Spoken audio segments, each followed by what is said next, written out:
Right, if you just locked on, you're listening to Rider Radio here on Radio 1. Tonight's a very special show, very special. Got some big dogs in the studio, some big cats. Please, welcome Pendulum. How's it going? Please introduce yourselves, because there's 3 guys from Pendulum here, so a lot of people probably wouldn't even know that, so like, please introduce yourselves and let them know who you are, please. Cool, this is Rob and Scenic. Paul El Hornet. As Gareth Speed. Right. So it's been well documented that you've got a new album out on the road. It's just about to drop. I'm listening to this album. This album's got me. Slam got me. You know Slam got me. I even tried to get Mike D to bust a rhyme. Right? But how long did it take you guys to... In fact, let's go back right to the beginning. I'm going to take you back to where I first heard of Pendulum. You came in with the vault for me. Doc Scott sent me a little thing. He said, Groove, have a listen to this. I heard this thing, I couldn't believe what I was hearing. Then he said to me, these guys are from Australia. I said, you got to be kidding. Now, I'm not racist or anything, but I just couldn't believe it. Right? So, was that your first tune? Because everybody knows about the vault. It was voted the best tune of that year at the time. I mean, where did you lot kind of form, basically? Because you're probably the most notorious drum and bass band out there. I'd say you're the first drum and bass band out there right now. So, how did it all come together? By chance, really. Yeah, met down in 2002, in the middle of 2002, at a club Paul was running. Yeah. And just decided to see if we could work in the studio. I mean, the first thing we ended up doing was Vault, you know, so... Right, so that was the first tune you done together as an outfit? That's it, first one. Oh my days, so that was a good kick-off point then. You probably knew then something was going to happen with this then. Yeah. So like you was doing this back in Australia? Yeah. And what made you make the jump to the UK? Breakbeat Kaos. Yeah. Just straight off Breakbeat Kaos, yeah? Breakbeat Kaos and exposure, really. I mean, you can't really get the same exposure as you can here in Perth. It just won't happen, you know. So break it down for me. How did you get to the point of even listening to any drum and bass? Because you're from Australia, and you know, drum and bass is not a big thing out there. You know, it's not the major music out there. So how did you get down with that in the first place? Do you get what I'm saying? Did you just like it? I mean, like, how did you get to hear it? I mean, how did you get to hear it? Like, from clubs, mixtapes, Greg Packer. Greg Packer, yeah, he's probably the first. I mean, he's been out there since day one. Yeah, you know, since '91, DJing breakbeat. Yeah. And that was pretty much how I got interested in it. Was just going out to some clubs like Gravity, which you've played at enough times. Yeah. And then just wanted to start DJing myself, start buying some tunes, and it started to get into the DJing yourself. Yeah. For me and Gaz, we saw Fresh and Meldini at the Xanadu Club in Perth. And that was just, as soon as we heard Conflict Messiah, it was all over. Oh, really, yeah? We walked out of the venue, looked at each other, and like, let's give that a go, man. So what, did you two used to make tunes before you met Paul? Yeah, basically. We're just individually, not really together, and then we all decided to do that as a joint thing. Yeah. So like Perth now, for me, I've just been there last week. For me, that's the drum and bass capital now. Really? Would I be right in saying that? It always has been. Good to hear. Yeah. Always has been, really. I mean, people will try and say that Melbourne had it as good, but after being to both cities, I say Perth has definitely got a bigger scene. And Perth has always had a better vibe than anywhere else in Australia. Like, people actually go for it more. Like, I've always found that myself. Awesome. Very raw. Melbourne was, I think they say Melbourne because the crowd was so tremendous out there at one point. They was getting some really big numbers out there. But, you know, I think like, I don't know, I've been like all over all the time in like Perth, man, and for the last 4 or 5 years for me, that's been taking it, because you actually got girls in your club, so it's always a novel thing, isn't it? Well, yeah, so like, I mean, like, so the album's come up. You've been working with Adam F. Fresh. How did the Tarantula come through? There's so many people featuring on Tarantula. How did that work? That was originally a loop we had from Tenorfly that we put into a tune to start off a Australian gig, and it ended up working really well. So we decided we needed like a bit of a verse and some like a chorus. So we got Spyda in on the case. He did a couple of things, and we just went in the studio with Fresh and. Just because that's number 1 on our chart this week. I thought I'd better tell you like that because you kind of missed it, and you should have been here earlier, so I could have told you. But don't worry about that. So like, what was I going to say? It's something I wanted to ask you. You started off making different kinds of music? Like, what was you doing? Like punk rock and stuff? How did it go? Paul was in a punk band, but Rob and I, we're on a bit more heavy tip. Yeah. I mean, explain, break it down for me. Cheers. My band wasn't heavy enough, obviously. No, we're all doing band projects. Rob's been producing any type of music you can think of since he was 10 years old. Oh, right. And, you know, we all had our band projects before this, and then doing drum and bass and breaks and whatever, you know, before Pendulum on our own as well. Okay. So what really inspired you to make drum and bass straight off, just like going to the parties? Was that it? Yeah, we just heard it and we just got hooked, man. It was instant. It was just the sounds used and the vibe at the parties and just everything like that all together. I think it was comparable to actually how I felt when I went out and saw hardcore bands or punk bands. It's like really high energy. I didn't really dig on electronic music until I heard Jungle. So how would you describe Pendulum sound now then? Oh, shit. Sounds like Pendulum. Yeah, no doubt, man. Yeah, gotcha. So like, we're going to play a tune, man. What we're going to be playing? Going to be playing the Terminal, which is, I think, it's one of the tracks on the What Do You Colour thing. Sorry, we've taken so many tracks off. I'm not sure what's on there. Oh, right. So how many tracks did you end up making for the album then? Well, it was originally going to be a 5-piece, but Tarantula and Fasten Your Seatbelt is a single now, and Slam. Is it not on the album then at all? It's not on the vinyl version, no. Oh, right, okay. And Slamming Out Here is now a single as well, so it's a 3-piece. Right. So we're playing The Terminal. Yep. Yeah.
special guest tonight.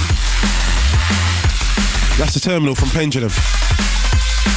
So please, you need to break this down for me, guys.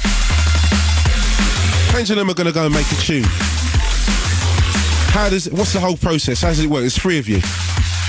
Well, we usually start by getting some sounds together. I mean, we got a massive library of sounds that we've just built up over time, and I'll sort of sit in there and get a little bit of a riff going or some drums going, and then I mean, I'll show it to the other guys if they like it. You know, we go in on it and try and finish it up. So, but I mean, it takes a long time. I mean, things like Another Planet took about 6 months to finish, even though we were working on other stuff. You know, it's sort of just. So you just like you start breaking it up and then you keep going back to them. Is that how it works? Yeah, pretty much. I mean, if we're not feeling how it is, we just keep working it until it's how we want. So I mean, like, are you taking Pendulum on the road as a band at all, or are you going to be doing some like live out shows or something like that? How's it going to go? Because I've been hearing you've been working on some sort of concept. So break it down for me, man, if you can. There'll hopefully be something together by the end of the year, we're hoping. It's in ideas phase at the moment. Yeah, it's really on the drawing board, so, but I mean, hopefully it's going to... Still on the talk stage? Yeah. A lot of talk right now. Yeah, a lot of talk. So, like, what's Pendulum going to be doing on the road, like, as for DJing and gigs-wise, and where you're going to be at over the next few weeks or months? So many gigs coming up, it's gone crazy, like the next sort of...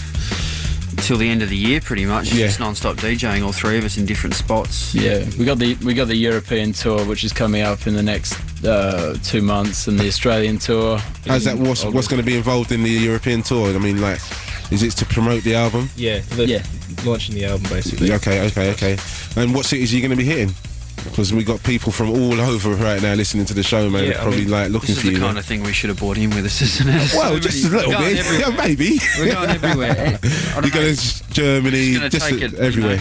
Take it to the world. Yeah. So how long are you going to be on tour for? Is it like one like massive jump off, or is it you're going to be coming in and out of the UK and just rolling it that way? It's going to be like a 2 month thing. Okay. So we're doing Australia and the US as well. So in just about all August we'll be in Australia. Then in September. I heard that you're going to Australia. You're going back home, man, and they're looking for you guys out there, man. Do you know what I mean? National heroes, man. Yeah, can't wait to get back home. Really? Yeah. When was the last time you guys went back? I was back at Christmas. Oh yeah, February for me. But I didn't go back by choice. I was going to get kicked out of England. If I didn't go home. So how's that all going to work for you? Like, I mean, like, how do you find England compared to Australia? Like, are you really feeling England as a country, or are you just doing it for the work, or you know, are you looking to get back to Australia as soon as you finish doing your album? And how is it going to work for you? For what we want to do, England's definitely better than anywhere else. Yeah, it's like in Australia, you could be doing the same thing, you'd never get anywhere. But I mean, yeah, the food and the weather could be a bit better. Not feeling that. Not at all.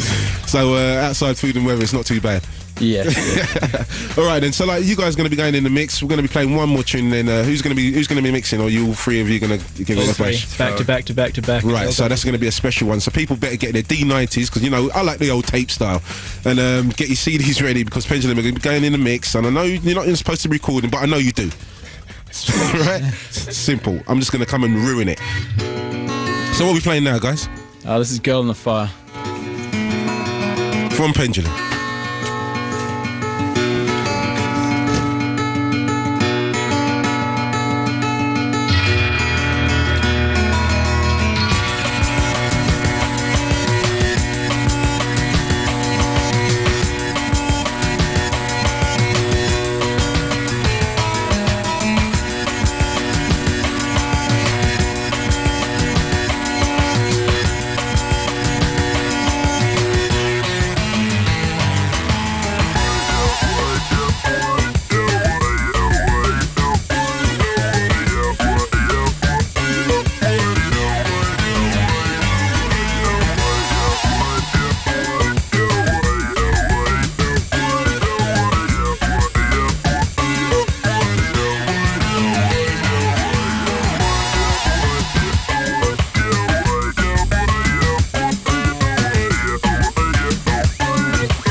another level.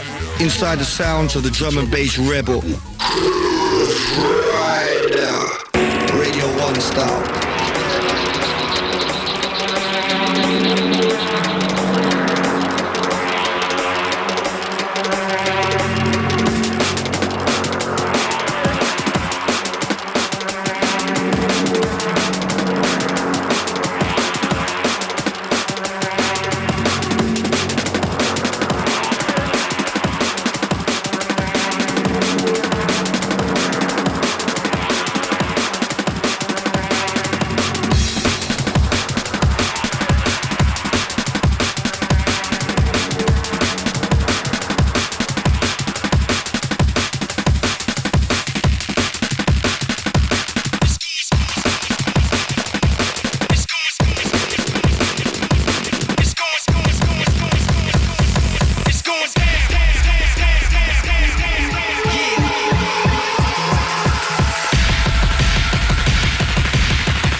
showing, so the danger must be growing. Are the fires of hell a-glowing? Is the grisly reaper mowing? Yes, the danger must be growing, for the rowers keep on rowing, and they're certainly not showing any signs that they are flowing.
Grooverider Fabio. The game ain't changed, the rules have just switched.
just locked on, you're listening to Grooverider on Radio 1. My special guest mixing down the place, Pendulum. Easy. Easy, Jess, easy. So we got Pendulum in the mix, tearing down the place. That little flip side thing, man, that was quite dark, man. Damn. Little vocal thing. What? Anyway, we've got 5 copies of the new Pendulum LP to give away. It's called Hold Your Colour.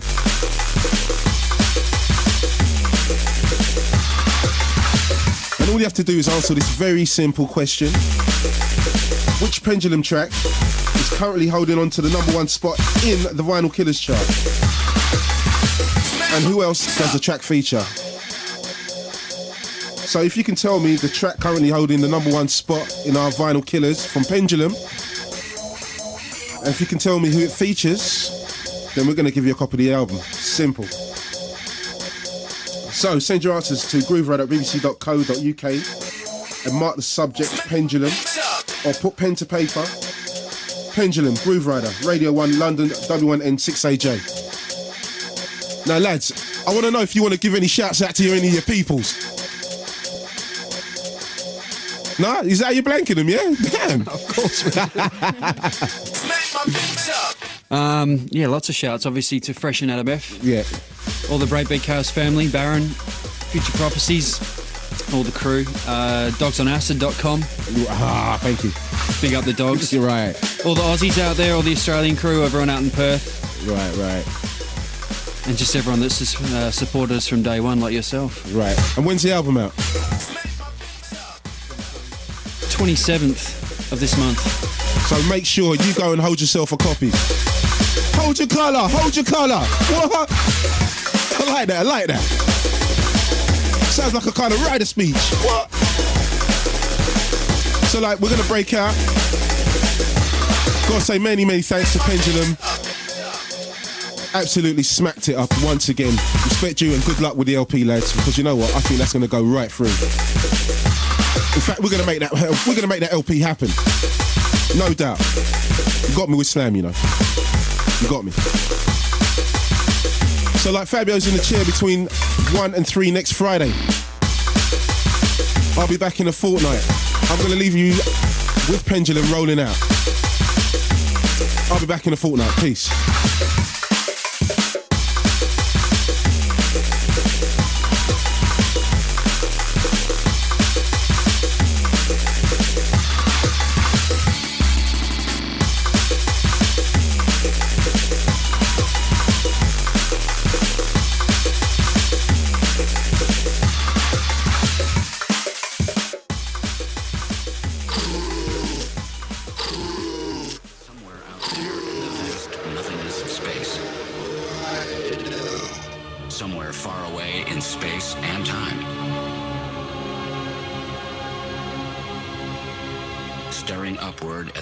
Stars in the obsidian sky.